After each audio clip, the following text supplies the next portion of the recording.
And I thank everybody for attending, and I wish you well, and let's go. Everybody knows they have 5 minutes, right? Yeah, everybody knows it. So okay. you want to 5? Okay, let's get started. Who's going? All right. I'm going to go first, I guess. Yes, you are. Please, Jim. And if everyone could mute themselves during the other's presentation to eliminate background noise, that would be great. Keep your screen on if you want to, which I would love for you too. But if you could mute, that'd be great. So Tina was obviously talking about Jim No when she said it was going to be technical. It's not going to be technical. So I know almost everyone on the call, but I've currently taken a new role with Scott Rice called SR Collective Services, and have kind of been involved in our COVID response over the last 9 months. If you know me from Image Flooring is a division of Scott Rice. So I didn't change companies, I just changed responsibilities. So great to see everybody, and I'm going to get rolling because I'm going to share the presentation here with Abby Steinlage with Steelcase. So I first just want to go through, and you guys are all doing a lot of these things, but I'm going to run through what we've been doing to survive in the office reentry. And basically, we started by reducing the number of employees in our facility. We discontinued non-essential travel. We established a screening procedure, taking temperatures with a kiosk scanner, and we have a series of 6 questions that we ask people that are coming into our facility. Things like, have you been around anyone that has tested positive COVID-19? I think everybody has a lot of those basics down. We developed an emergency communication plan. A lot of it centered around Zoom meetings. That's been very helpful for us. We, of course, provided PPE, and we got a lot of our things from Jason, actually, who's on the call, I think. Masks, hand sanitizer, gloves, disinfecting wipes, you name it. We've gotten a backlog of those things for our office. We developed new standard office protocols, including signage that shares the protocols.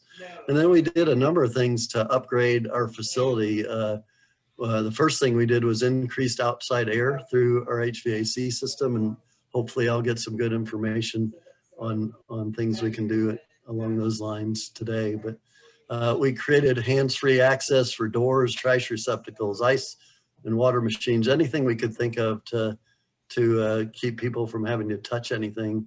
And we also feel like this will go on beyond COVID. A lot of these things will help us as we move forward into just influenza and other things that we all get sick from, the common cold even. So cleaning and disinfecting, we started nightly vacuuming and actually even got an automated vacuum system so that the person that was vacuuming could spend more time disinfecting. We kept cleaning procedures, but started hand wiping and all the touch points. And there's a big difference between cleaning and disinfecting. Clean gets the dirt off, disinfecting gets the germs off. So, and then we also started to disinfect the entire space twice a week with vital oxide in an electrostatic sprayer. So what do we do to start thriving? We started supplying some of these things that I mentioned: smart temperature scanners, autonomous vacuum system.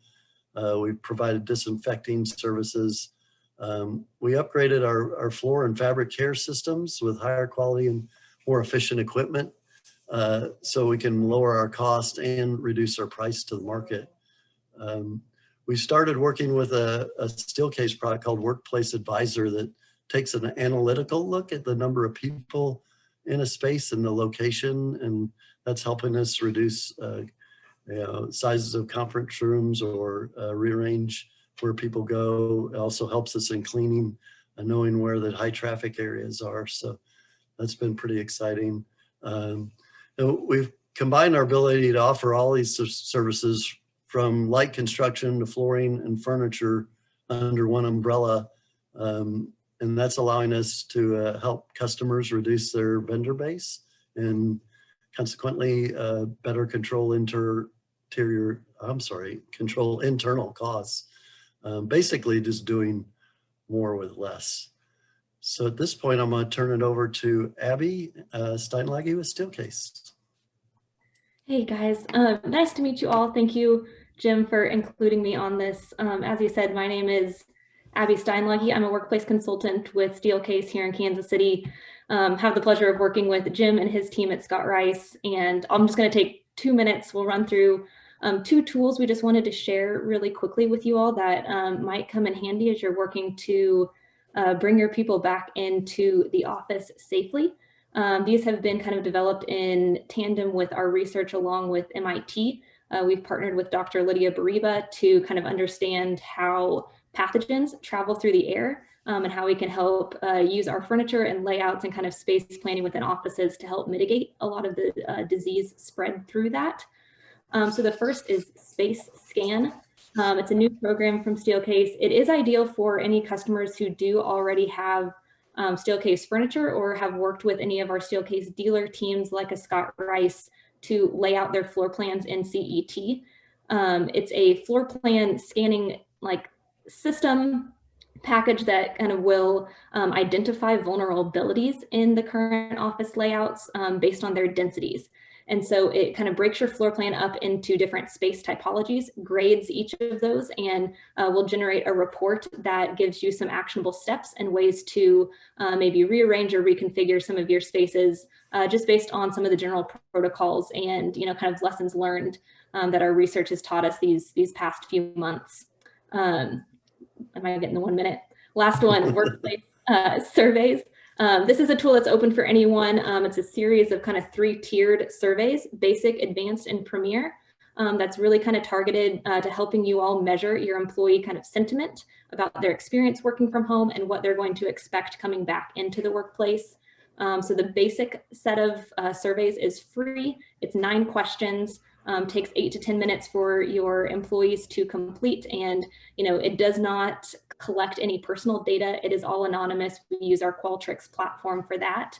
There are advanced and premier versions of the surveys as well that allow you to customize the content that's asked within the questions if you'd like to include any demographic data. And then based on kind of the advanced or premier also includes some time set aside with our applied research and consulting team to analyze the data and to create some action steps moving forward.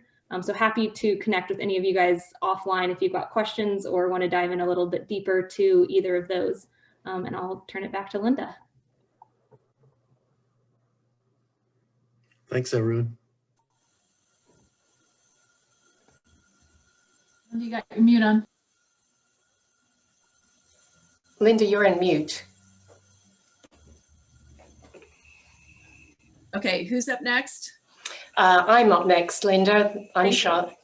Charlotte. Okay, great. Well, hi, I'm Charlotte Barksdale. I'm president of LaserCycle. We're a 28-year-old privately held company located in Lenexa, and I'm also a brand new IFMA member, so I'm excited to talk with you today. So in the next 5 minutes, I'm going to tell you our story, what we uncovered, how we began helping others, the technology behind our solution, and why you should care. So just for a moment, imagine that you were me running a company that sells copier equipment and supplies. Suddenly the pandemic hits, people go from the office home, there's no one around to hit the print button, and no one's needing new office printers. I don't know if any of you have been there. We all knew we had a wide array of customer types, from national law firms to landscapers, who want to keep their business operating safely, give security and comfort to clients and shareholders, relieve anxiety for those in the office and those who will return in the future, want to save money on outside cleaning companies and increase productivity. So at LaserCycle, we believe in servant leadership and immediately felt we could better serve our customers with a new PPE division. And what we found was that many people were sanitizing their offices with anything they could find, including quaternary ammonium, which has toxic properties to people and the environment. And then others were using expensive outside cleaning crews. So this is a help, but it's also a reactive approach, especially when a team member comes down with COVID, or areas are cleaned once a week. But what if an area needs cleaning quickly and efficiently after a board meeting, or after shared office space, or after the job crew changes shifts, or after a company vehicle has been used, or an anxious receptionist is concerned about customers in the waiting area? I don't know if any of that resonates with you. So LaserCycle's found a solution, which is EPA List N registered hypochlorous acid at 500 parts per million. Hypochloric acid, or HOCl for short, is naturally derived. Can you believe it? The human body actually makes it to kill viruses and pathogens far worse than COVID, such as C. diff, tuberculosis, and MRSA. It's safe around people, plants, and pets. No PPE is required to use it. It's 80 times more effective than bleach, has no VOCs, alcohol, fragrance, dyes, harsh fumes, or toxic residue. It also kills 99.9999% of bacteria, including E. coli, Salmonella, and Listeria, and it can be sprayed on food. I do it.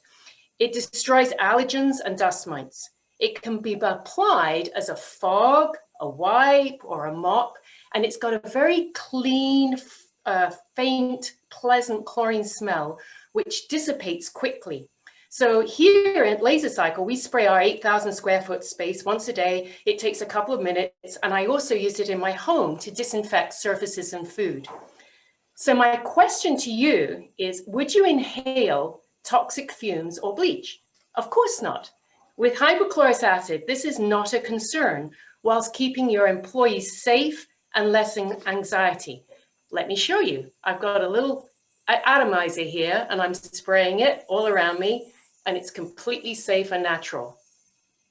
Okay, so it's made and bottled locally in Kansas City in gallon bottles, 5 gallons buckets, 275 gallon totes.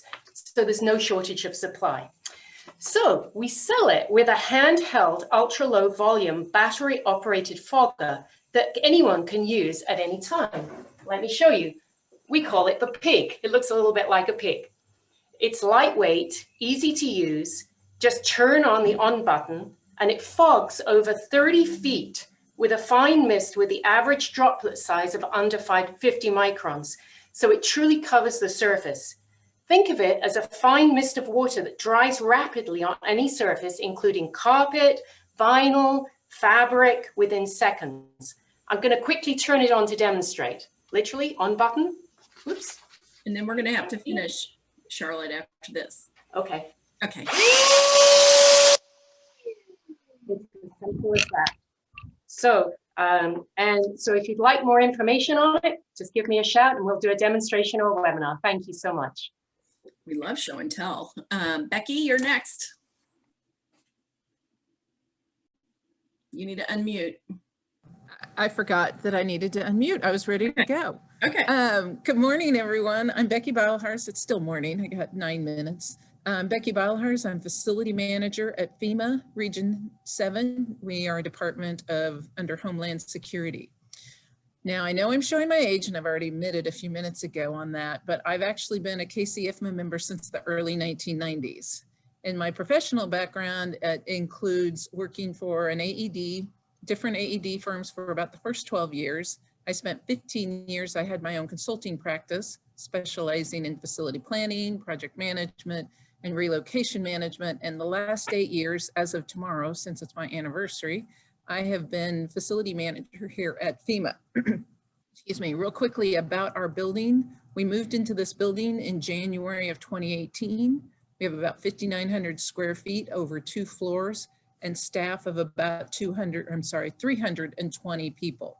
We are in a shared desk environment with only 2 private offices for our 2 most senior staff and about 240 open office workspaces. If you look over my shoulder, you can see that. And that's another conversation I'm happy to share at a later date. Since our building is relatively new, we already had many touchless features, including ice and water dispensers, water and soap dispensers in the restroom, foot poles, open trash receptacles, etc. Our current COVID situation is we only have about 5% of the staff in the building. Mostly that's facilities, IT, security, and our accountable properties group, which tracks and distributes our laptops, phones, and other electronic equipment. The other 95% are working from home and only come into the building to work with one of those support services or for a short, small group meeting, and they should be pre-announced. This is our plan through March, but I'm expecting more like summer.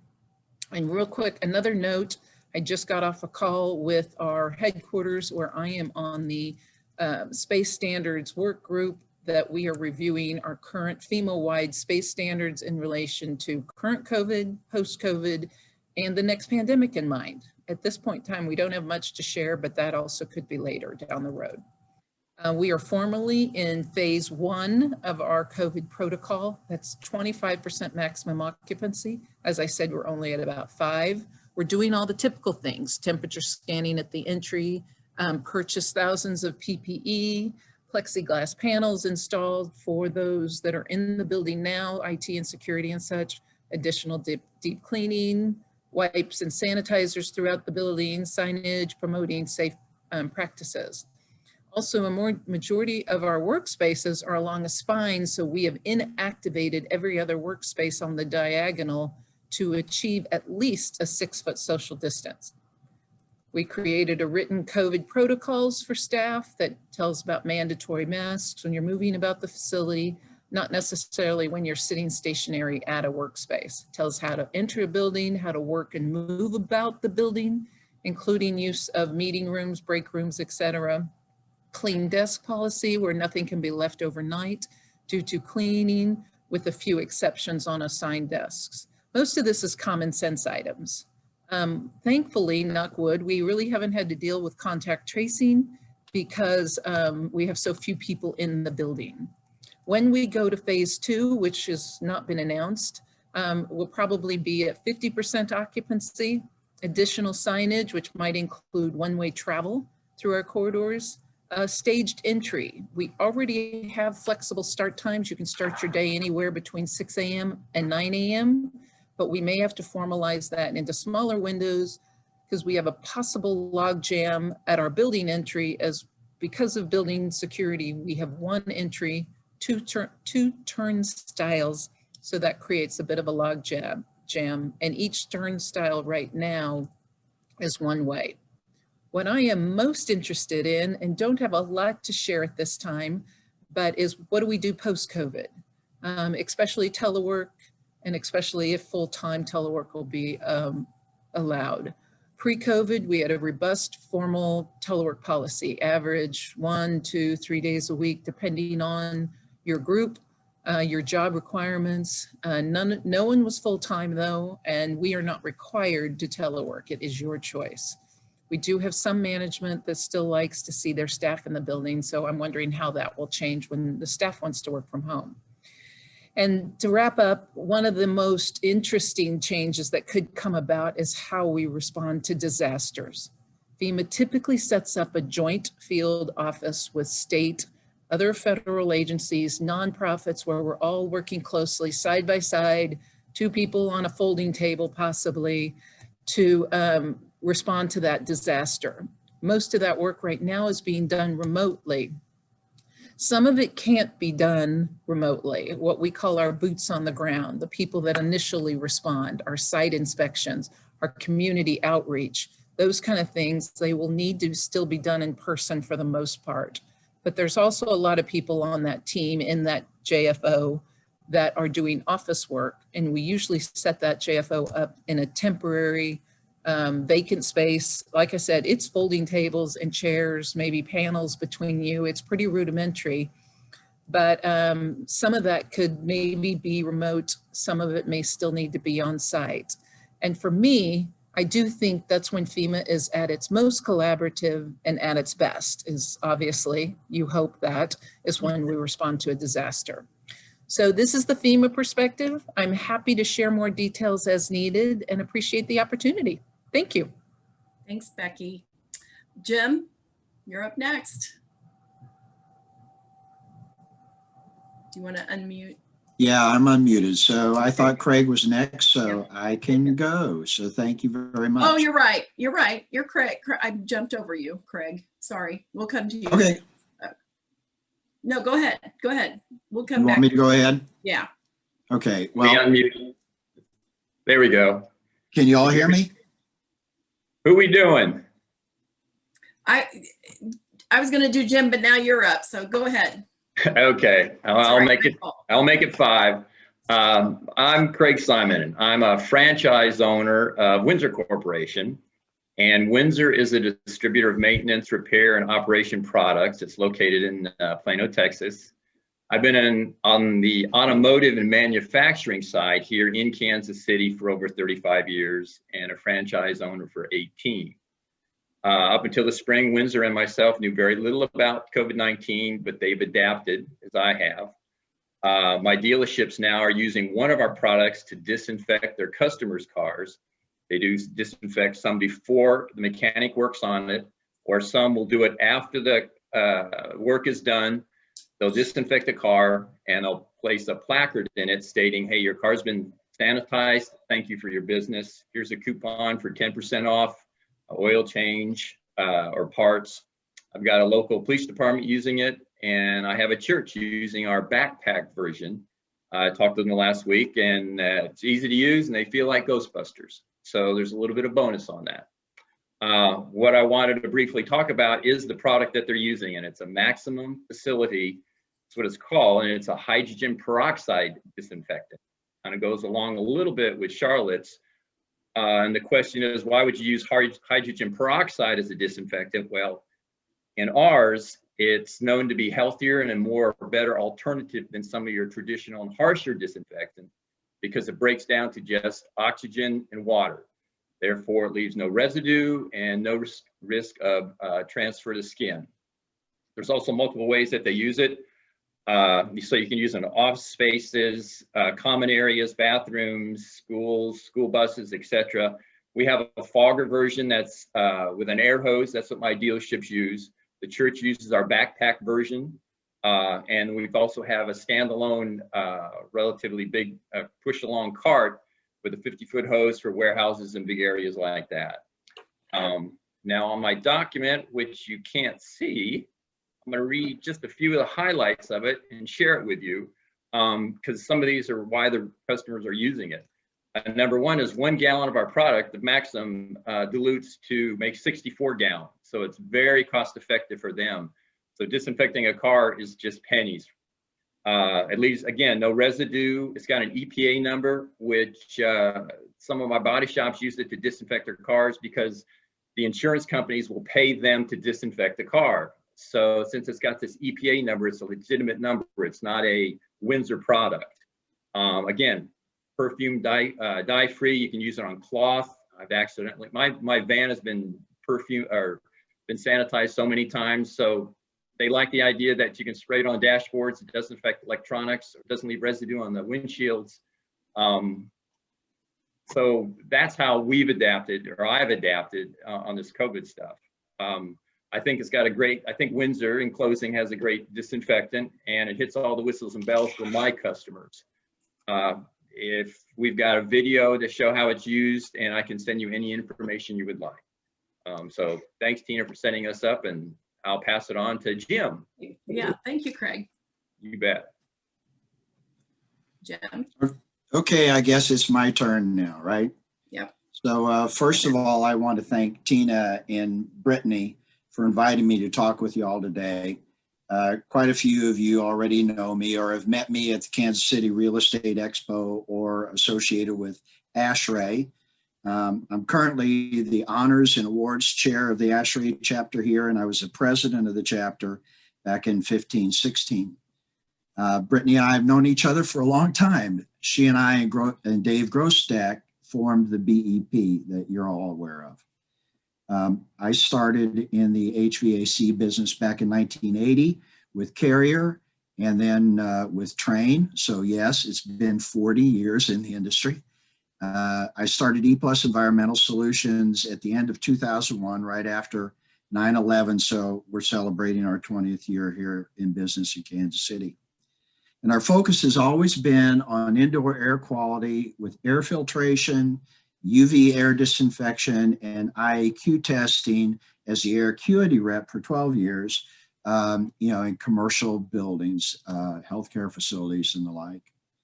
Of course, some of you may know me or be familiar with me as the Cottonwood filter guy, because we also do that for Air Solution Company. Many of you know that IAQ has been a stepchild to energy savings throughout the industry until now, but it's changed. And now occupant health and wellness have taken front and center stage. We do have a problem, and you all know what it is. It's the virus that's in the air and is spread airborne. It's caused or spread by breathing and talking like we're doing now, shouting, singing, coughing, sneezing. And what results, I wish I could show you the picture, but you've all seen it, are the bioaerosols that float around in the air. So the bioaerosols travel through the air, and they also travel through infected living hosts who are people who can be asymptomatic, who come in and out of your building. The bioaerosols contain the viruses. They're transmitted by attaching to the millions of particles in every cubic foot of air you breathe. And they remain around and viable for hours in each space. If I could, and you could go out and visit my website, you can go to ePluses, EPLUSES.com, and in the menu bar, you'll see that you can find a computational fluid dynamic picture of what happens in the space and the problem that we have. It shows a first cough occurring, and in 5 minutes, the density of those viral particles spreading throughout the space. So I would really encourage you to go take a look. There's videos there as well that shows you how this happens. So that's the problem. So what can we do about it? And I know we're all dealing with it. Well, the best and most effective mitigation strategy would be to clean the air and disinfect the viruses when they occur and during occupancy. And that can be done on a continuous basis without causing additional indoor air chemistry issues and without spreading the virus further. Now, the bad news is that the HVAC ventilation system cannot respond quickly enough or effectively enough to protect occupants in the space. The system may need to be addressed, but it can't mitigate the virus when and where it's needed. So let me just briefly tell you why that's the problem. Each time we change air in a space, you only remove about 40% of the bioaerosols and particles per each pass. So in order to reach 90% air disinfection, it takes 3 hours, or to remove the particles, it takes 3 hours. To get to 99.9 with ventilation, it takes 8 hours. And that's based upon no other viruses being released, nobody else coughing who's infected. So traditionally what's happened is we brought in more outside air. And when we do that, it increases your energy and operating costs dramatically. You all know that, because you have to condition and filter the incoming air. So I know our goal is to get all of our people back into the office safely and increasing occupancy in those indoor spaces.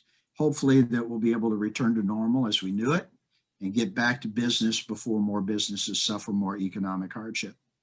And then we also need to be prepared for future viruses, influenzas, cold, etc., because it's confusing. We don't know what we have. So how do we take care of the viruses? How do we inactivate them in the occupied space? Well, first of all, you need to deal with them as soon as it occurs. And you do that through an oxidation process. That breaks the lipid protein slimy outside layer of the virus down and allows for the virus to be destroyed. It's most effective, again, when it can happen immediately in the air, even as a moving target, and on a continual basis to protect the occupants inside the spaces. So air cleaning and air disinfection can give you more air changes per hour without any more outside air and incurring those costs. Since the viruses ride on particles, they can be disinfected with in-room air cleaning above the ceiling using powerful UVC that doesn't touch any occupants. But you can also simultaneously and continuously inactivate the viruses directly in the occupied space using far UVC downlights. Far UVC has been proven to be safe and it's good upper room air disinfection, but even more, it penetrates down into the breathing zone where the viruses are released. So Jim, we need it. I'm about done. Okay. So the issue is removing particles from the space in the breathing zone, inactivating and disinfecting viruses from the air continuously.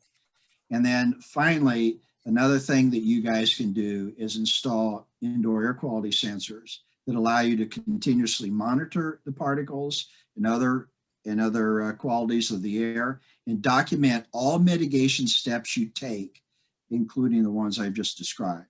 So finally, ASHRAE focuses on the following and recommends: 1, natural ventilation or increased mechanical ventilation; 2, increase air filtration to MERV 13. Many of you have done that, or install better filtration systems like I've described.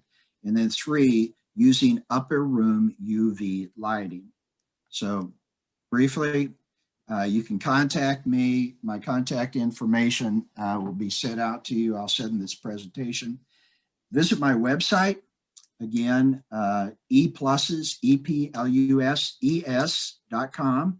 And you can take a look at the products and solutions that we provide. We work direct with owners and we work through engineering firms and contractors as well. So thank you very much for this opportunity. I appreciate it.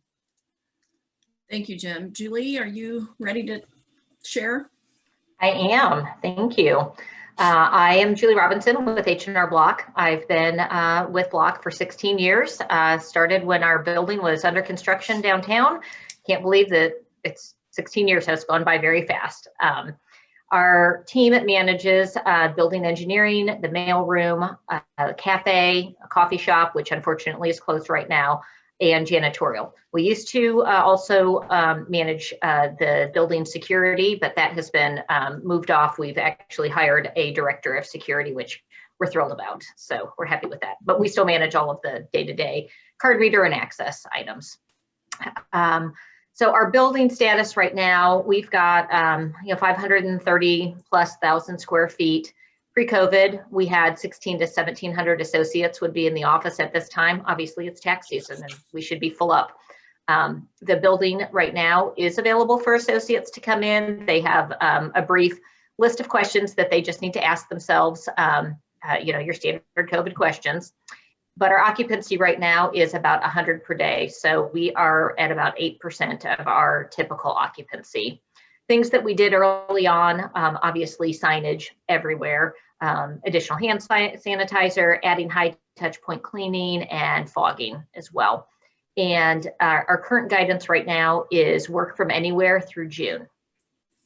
So some COVID wins that we've had, our 6-person engineering team, we have them split between home and the office, 3 and 3 from March to December. And that was because we were very concerned about having all of our engineers being ill and not being able to manage and maintain all of the critical attributes of our building. We do have our Tier 3 data center in the building, so we have to have the ability for engineers to be available 24/7, 365. So those at home were monitoring systems while the others were in the building doing all of the critical PMs. Unfortunately, this resulted in some additional vendor spend in order to get those PMs accomplished on time. So we were challenged by our leadership to figure out a way to have all 6 of the engineers be back in on a daily basis. So we put our heads together and put together a stringent protocol that they are currently following, where we separated them into 2 different workspaces. We bought some additional carts and tools, small hand tools and things like that for them to use. They carry radios so that they can alert each other from cohort to cohort to make sure that they're not, cross-contaminating each other. And hopefully none of them are getting sick, and they're obviously not coming in if they're not feeling well. But they have a spot where they can drop off supplies that they are cleaning before they exchange them to the other team. And so with this, we've increased some of our training as well. So we think it's turning out to be a good thing, because some of the guys are learning some new skills that they would not necessarily have learned before if they weren't split up on these separate teams. So thriving and making some lemonade. With nearly an empty building, we were able to complete some projects that would be more complicated or more costly due to overtime that we would have had to spend in a normal year. We've resurfaced our 5-level parking garage over last spring, soon after everyone went home, and that was easy because I think we had to tell 20 different cars to move out of the way, and that was instead of 1,000 cars. And this spring, we're going to retrofit our 16 floors and our theater with LED lighting. And we'll be able to do that all during regular business hours since we have very few people in the building. So we took advantage of the COVID concerns as well to make some upgrades that we might necessarily not have had it been funded in a normal year. We changed all of our restroom hardware out from levers that were actually starting to fail to push-pull plates and foot pole plates. And we added UV lighting in all of our 39 air handling units, and we already had this in our rooftop air intake. And we've upgraded to MERV 14 filters. Getting creative, we do have a kitchen, a cafeteria vendor, and obviously there's nobody eating or very few people that are eating in the cafeteria. Or I should say ordering, because our seating areas are closed. We're utilizing our kitchen as a commissary, and we're making meals for other clients that don't have kitchens. So we've increased our revenue to offset our subsidy. We've turned lights off, and associates and janitorials can turn the entire floor on and off for an hour at a time. So that saved us a lot of utility energy bills. We worked with our furniture vendors to provide discounted seating options for associates to purchase on their own for their home offices. And we're looking at our return to work strategy right now, and looking at different scenarios of hybrid and hoteling, allowing associates a more flexible schedule than prior to COVID. Prior to COVID, we probably had maybe 50 to 100 people that might hotel or desk share. Everyone else has a specific seat. Okay. We started the process of looking for a new integrated workplace management system last year. So the offering of hoteling and reservations and the ability to track occupied spaces became a key component, and we chose and are implementing iOffice, and that actually just kicked off this week. And that is my update. Thank you, Julie. Yeah. Awesome. I like the work from home that you benefited that to people. Yep. And Kurt, it looks like you're up. Thank you. I appreciate the time to speak to you all. You all probably know the name Citywide Maintenance Company. I just wanted to start this by saying we did rebrand ourselves about 3 months ago. So I'm going to refer to Citywide Facility Solutions. That's our new branded name. So what is Citywide Facility Solutions? We were founded in 1961. We are a management company in the building maintenance industry. Our managers help streamline facility solutions for more than 20 plus interior and exterior services for all of our commercial facilities. Examples would be janitorial, disinfecting, handyman services, parking lot maintenance, and whatever else is needed. So we partner with local independent contractors to offer our clients market rate pricing, with our managers overseeing that project for you. Our unique value proposition is that we provide a part-time facility manager who represents you, our client. Myself, I'm director of CBS, which is Complete Building Solutions. I've got 8 sales executives and a director of construction that work for me. Now, when COVID hit, we were much like everyone else. You might think you're a cleaning company, what a great benefit for that.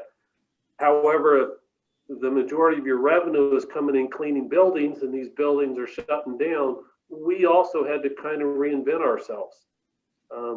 One of the early responses that Citywide had to COVID-19 was creating a DACO task force. DACO stands for Dominate After COVID is Over. So there's 2 teams that's part of the task force. I love Julie referenced the same thing. Our first one was Project Lemonade, make lemons out of lemonade. And our second was Project Tidal Wave. That meant making ourselves the best we can be right now to reinvent ourselves, to help communicate better with our clients. So next is kind of what we've done in 2020 to support our clients. First of all, we did have a little head start being in the cleaning business. We had electrostatic machines. We had done disinfecting services for flu, MRSA outbreaks, and you name it. So we had 4 machines when this started, and had probably used them for about the last 18 months. Citywide Facility Solutions is a franchise company as well. So we have about 70 plus locations throughout the US. So we had national agreements in place with national vendors. So in February, when we started understanding what was starting to happen, we ordered a massive number of electrostatic machines, and we actually ordered a tractor trailer full of an EPA enlisted chemical for, we probably know back at that time, there was no COVID chemical. So you looked at SARS, anything that was approved for SARS. So we had 20 55-gallon drums of chemicals sent to us. Since that time, we've treated about electrostatic treatment about 300 times every, is that 1 minute? Yeah. Wow. Now businesses stay open, keep the employees in the office that were stayed there. We also do confirmed cleans when an employee has a confirmed case in the business. They contact us, we send crews in to do the OSHA regulated confirmed cleans. So currently we have about 18 electrostatic machines. We're in operation 24 days a week, or 24 hours a day, 7 days a week. And oddly enough, this January has been our busiest month to date with requests to disinfect offices. Apparently people are going back to work. Now I did share a PowerPoint presentation that is interactive. It'll have all the information I talked. We've also, the second DACO task force, which is Project Tidal Wave, has information with charts to return to work. So there's a complete return to work guide. There's 3 different building activation plans, and there's probably 15 or 20 posters that you can print out and place throughout the office with helpful tips on how to get back to work. That's awesome. Thank you. And Sam, you're up next. Good afternoon, everyone. I'd like to first off say welcome to all our new members. It's great to see new faces and new members in the chapter. I'm like Becky and Tina. Again, my name is Sam Davidson. I'm the Director of Facilities for Children International, and I've been in KCFMA since May of '94. Took my CFM in October of '94, and we hit the ground running and never really left. I kind of want to look at this from a different perspective. Everybody's talked about all the things that we've done in our facilities, the cleaning and the mitigation and the outside air and the PPEs and the temperature sensors and the spacing of people around. But there's really about 3 quick things for me. when I was the chair of the IFMA Foundation, we did a pandemic manual. It was during the time when I think it was the swine flu and SARS. And at no time do I recall during that fairly long period, it probably took 3 to 6 months to put it together, did we even ever discuss or think that we would be all immediately told, you can't come into the building. You have to go home. You have to go stay in your house. You got to wear masks. You can't get out. We didn't, that went right over the top of our heads. We never, ever expected that. So that's, so my point on this is the understanding that we had has completely been turned upside down. And what that's done is that's changed the way we have to communicate with our personnel. We have to be more resilient, more agile. We have to be understanding. We have to understand that some of our people, whether it's in the facility field or whether it's our day-to-day people, are doing their best to be productive. And it's really made some drastic changes in the way we think about our facilities. Our facility is 100,000 square feet. It's not too large. It'll house 325 people. That's a combination of both private offices and cubicles. And when we renovated 10 years ago, we dropped the height of the cubicles from 72 inches down to 54.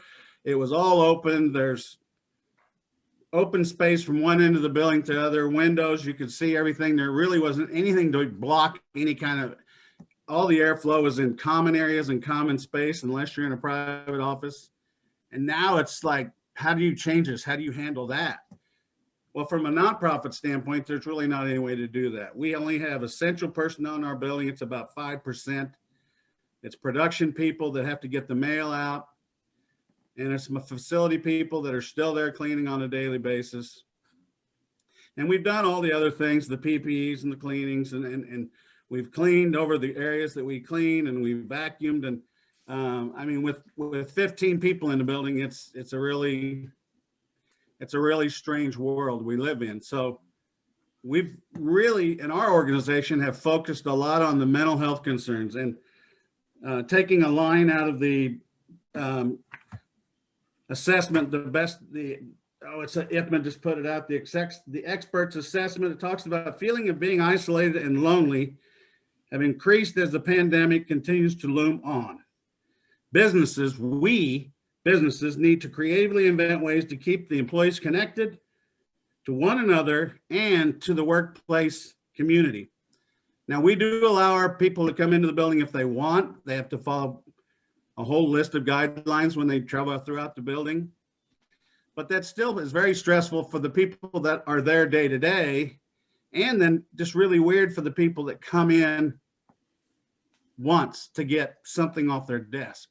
So we've really taken a really strong position as an organization to, one, have lots of communication going out to our employees.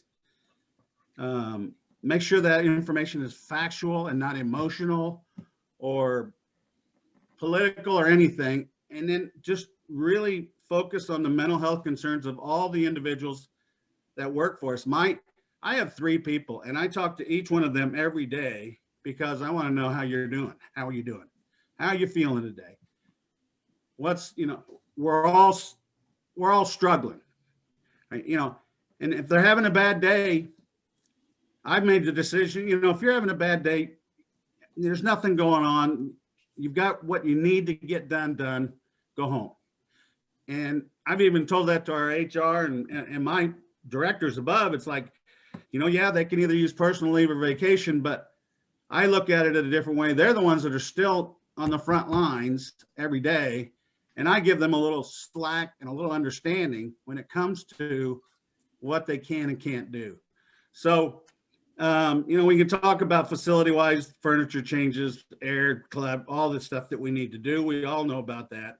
But I think going forward, our people are going to be the most important thing that we really focus on, and how, when we do all come back, if we ever do all come back, How are they doing? How is their mental state? How is their intellectual state? Can we ever be as functional or productive as we once were? So I think that's a great question, Sam. But I got to toss it over to Mary real quick. Sorry. hey, that was less than 5 minutes. It was good. Mary? Thanks. Sam gave a perfect lead in. Really? And what I do. I'm Mary Redmond. I'm known as the Fearless Negotiator. I've been around IFMA for about 6 or 7 years. I present nationally. And what I talk about is, how do we communicate? Thank you, Sam, for the layup. How do we, and it's changed as we communicate during COVID. A key is indeed checking with your people. How are they doing?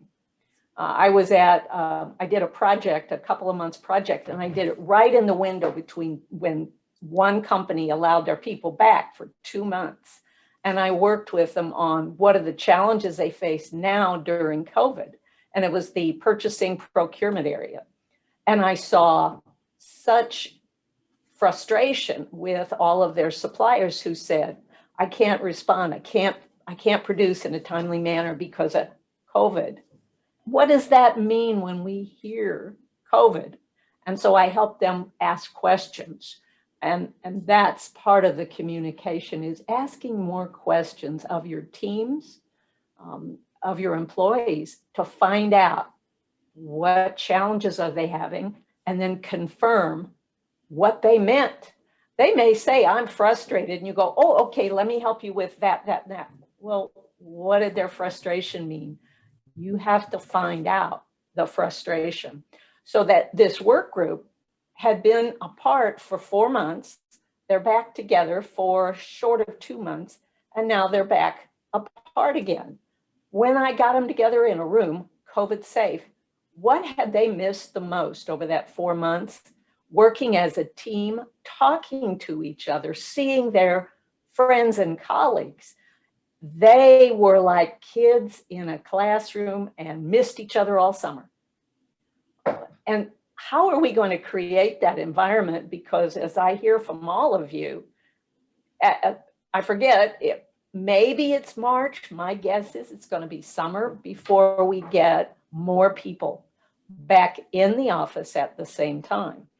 How do you create the environment of a team and communicate with them? Sam, God bless you, you're talking to them as often as you are. But we all can't do that. At my clients, each manager has 14 people. How are you going to, you can't have the time to talk. And many of you may be managing 6, 8, 12. How are you going to talk to them? Zoom or one of the other platforms. And so I help people communicate better over these sorts of visual tools.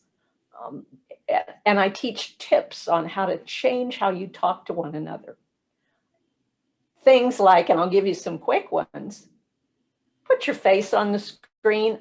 You may have to put some, kind of comb your hair and do a couple of things, but I am delighted that almost everybody here today showed up with their face. What am I able to do when you do that? I'm able to see how you're feeling. If we just have a voice, we can't read what's going on their faces.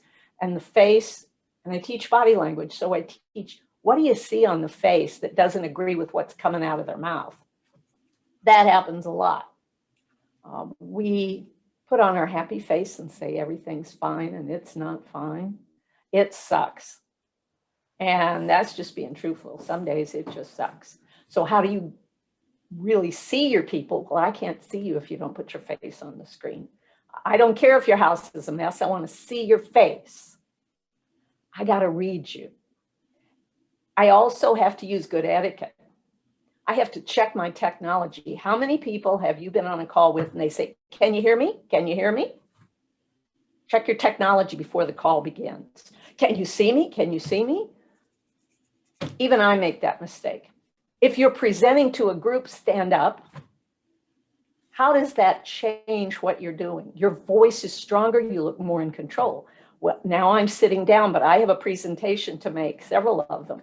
I'm standing the whole time because it creates a different image. Those are just some of the things I teach people about how to communicate during COVID when we're a little box of Hollywood squares.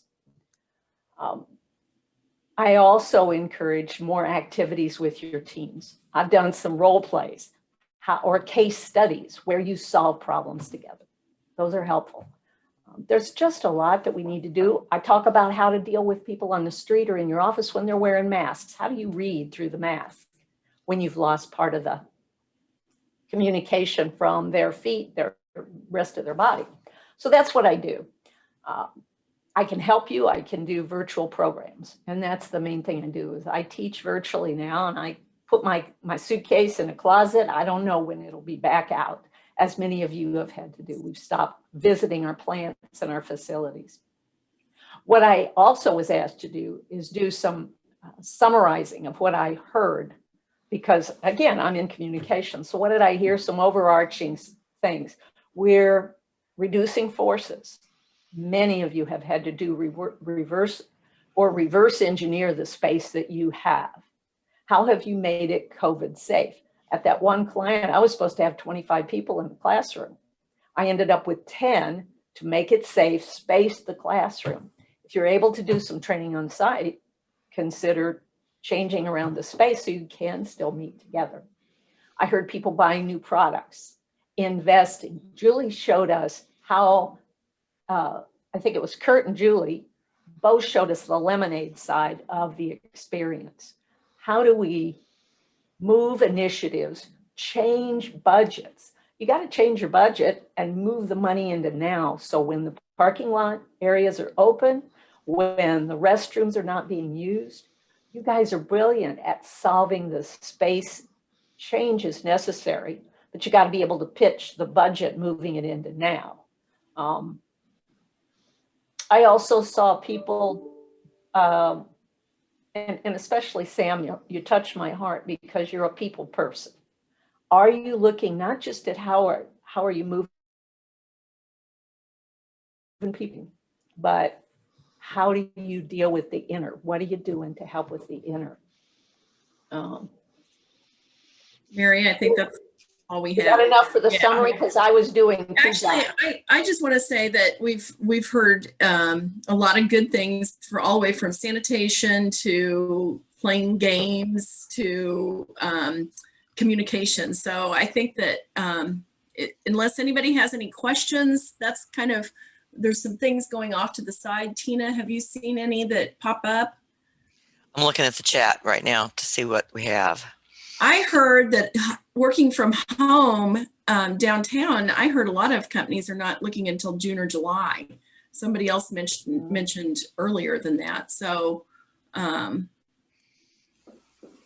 don't know. That's what I've heard. I don't know what everybody else has heard. I think it's going to be a blend. I mean, I've been listening to this from all over the place, and I think there's going to be, I don't think there's going to be a magic moment. You know, it's not going to be like ready, set, go. I think we just have to have all of their ducks in a row. Going to help, and that's kind of a moving target as well. So right. I mean, and you're already seeing it where the spikes are going back down, or where they're getting better. They're starting, for instance, in Chicago. I was talking to Heather yesterday, and they've now opened up different restrictions for indoor dining. And there's different restrictions for public buildings and things like that. So, you know, I don't think that there's going to be, everybody's trying to find out, you know, I wish there could be a lottery where you could say, okay, what's the date? You know, what's the date and everybody's going to go back to work? I don't think there's going to be any such thing, but I just think first of all, I just want to say thank you very, very much for each of your contributions. I thought, I hope that everybody enjoyed it as much as I did. And just the different viewpoints, but also the collective thought that there's still a lot of people that are concerned about their employees. They're becoming more creative. You know, I work with a lot of folks on a consulting side, and you know, they're saying, well, what about my strategic plan? What about my projects that are in play? How should I change those? Should I move those around? And so it's really giving people a little bit of a pause in some sense to be able to go back and look at their strategic plan or look at their mission and vision and of what they want to do with their company, what do they want to do for their organization. So my advice to you all is to listen to all of this array of wonderful resources, utilize it, get to know them better, whether that's an associate member or a professional member that said something that really sparked with you. As I said earlier in the before we started the presentation, we have recorded this, as well as Rose will be posting the contact information and also the presentations that some people did in different PowerPoints. So I don't have a whole lot else to say unless people have any questions or any additional comments. Becky? Did you have? Yeah, I loved everything we heard.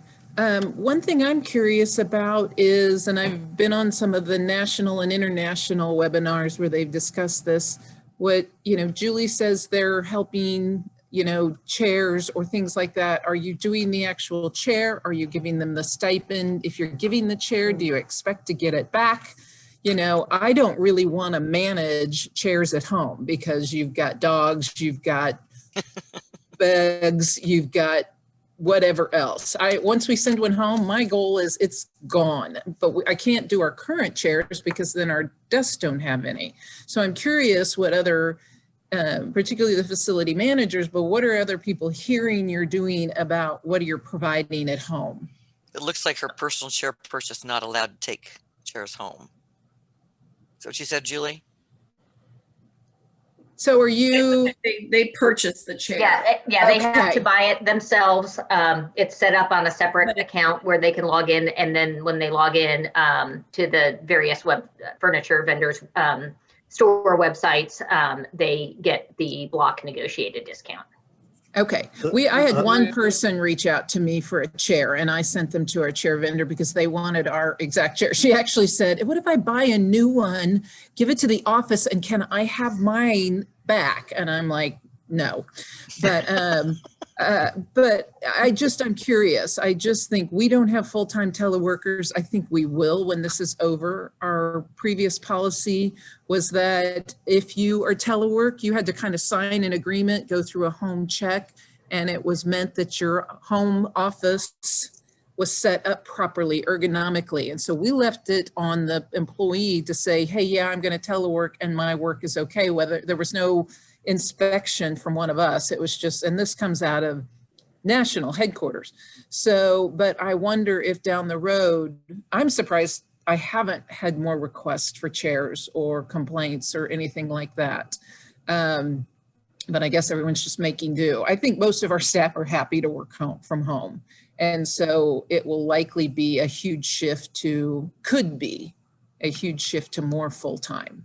I heard Craig, I heard from an architecture firm, HOK, that they're more productive and by working from home. They were shocked because they always thought that they needed to come together to put out the projects, and they were pleasantly surprised that they're getting the work done and that they're more productive. And so, Craig, you had a comment, and then Sam had a product. You want to go first, Craig? Yeah, You're unmute. Unmute. unmute. I have a There big you go. meeting with, I have a big meeting with General Mills today, so I got to run. Okay. So Thank you. I want Thank you. to Thank you, Craig. thank everybody. Appreciate it. It was great. All right.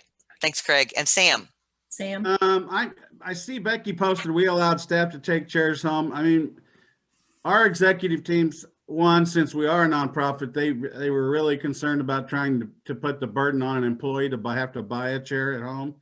And we're talking, the amount of assets that I've seen go out of the building were extraordinary. We're talking monitors, we're talking keyboard trays, we're talking, now most people, we didn't supply sit-stand desks. So if you had a sit-stand desk, you could take your sit-stand desk home, but then we started getting requests for chairs, and our executive team decided to let people take their personal chairs. And what we have done is I made them take a picture of the front, the chair, the seat pan, the back, the seat back, and the bottom of the chair where the manufacturer's label and the serial number is.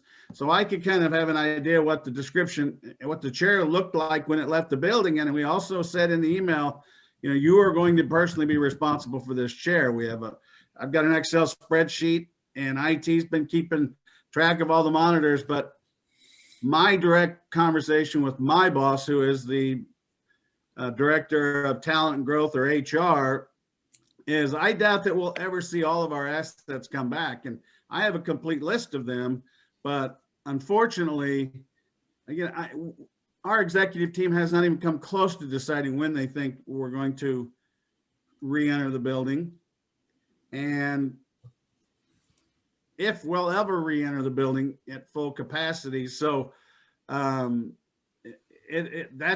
that part I had really pushed back on, said, no, you're not taking chairs, and then they called their managers, and oh, my back's hurting, and trying to address the ergonomics. The management, yeah. Yeah, it's like, how do we manage somebody in their own house?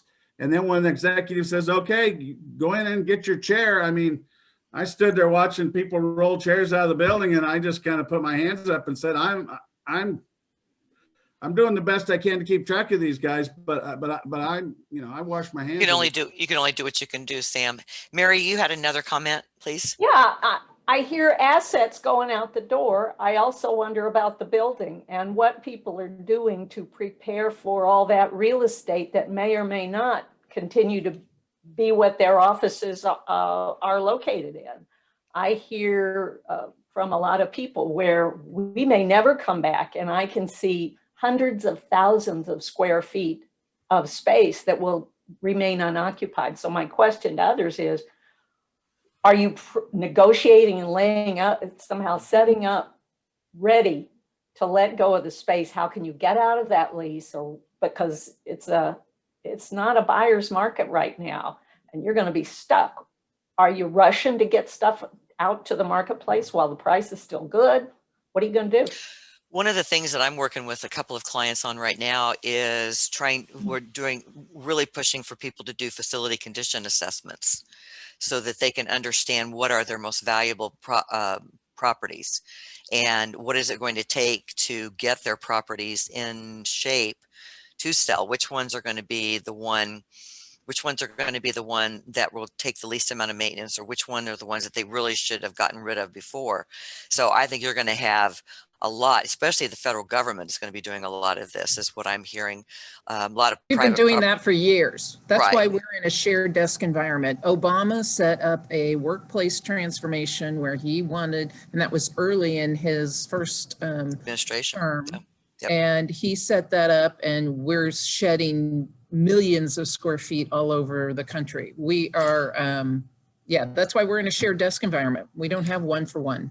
There's a huge, so if you're in the engineering field, this is going to be a heyday for you, because usually the engineers are the ones that are doing the facility condition assessments. And then after that, then to your point, Mary, then they're going to be able to have a better understanding of going to the brokers and saying, this is what I can shed, and this is what I need to go ahead and hang on to.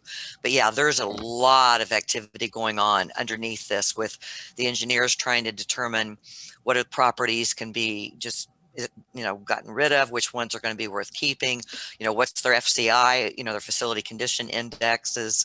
So that's the other thing that people can be doing while they're waiting to get these people back into their buildings, is let's figure out what you have. And let's figure out what it's going to take to keep those facilities in the condition or the level that you want, and then figure out what you're going to shed, and be first to the market, because it is going to be a buyer's market. So with that, does anybody else have anything else before we say good afternoon and thank you again? This was awesome. I don't know. I would like to hear feedback back from you, me personally, so that I can know what you thought. And if you'd like to do one of these again, as I said, I even had an architect and an attorney contact us and say, I would like to speak to your group, because are you prepared for the lawsuits that may ensue after this? Architects or that want to talk about some of the things that I talked about just briefly, and doing your assessments and understanding what assets you have. Strategic planning, we could talk more about that. How is that going to change your projects? And we're going to, in March, we're going to have a really good program on financial planning and understanding the finance side of it. That's going to become extremely important as you start looking and being more of an advocate for your organization, saying, hey, I know the condition of these buildings. I can be the one that can help you make those real estate portfolio decisions. So that here and again is going to raise your value within your organization. So with that, anybody else want to say anything? Farewell, be well. Brittany? Hand up. I didn't want to throw you under the bus, but you mentioned that you had talked, I think, to the Phoenix chapter and that they were having like bi-monthly or something COVID Actually, meetings. Memphis is doing Memphis it. was? Okay. Yeah, and they're I doing was every other wondering- week. Yeah, and I was wondering if that's something our chapter would want to do, even very informal. I know that some of the speakers, we have a lot of associate members and professional members who have some COVID talents that aren't on this call that could be on future calls. And then maybe want to hear more about some of the things that we only got 5 minutes today, so maybe there's more you'd want to be able to drill into for some of these other groups or that spoke today. So anyway, not to throw you under the bus, but would you be interested in doing that? Or would there be interest in us doing that? Yeah, well, and I think that, as coming together with this, in my opinion, as education chair, one of my responsibilities is to look out for the educational aspects of the members. And to me, this is what education's about. I mean, it's not just taking courses on the 11 competencies. This is also enriching our education and our knowledge as professionals in this organization. So yeah, if there's a call, if there is a need for it and there's an interest, and here again, like my friend that's the president of the chapter, he was saying, sometimes we have 5 people, sometimes we have 25 people, but if 5 people are helped, it was worth the time. So anyway, so look for more details and give me any feedback that you have, and I will move forward. Thank you, Tina. Thank you. Thanks for putting it together. You're welcome. Yes, thanks, You're Tina, welcome. for organizing. Enjoyed it You a will. lot. Thank you. Thank you. And look for Dr. Laura's next podcast, because she's pretty awesome. Are we And- picking that up? Is that recorded? So we just go in and dial? You get the link. You get the link from Rose, and you just go in and listen to it anytime you want to. And I find it fascinating that she writes psychological thrillers. And yet, I've read one. It's good. have you Uh-huh. read Losing Yeah. Cadence? Losing The Cadence. first one, her first Yeah, one. Losing She's Cadence. done It's two. excellent.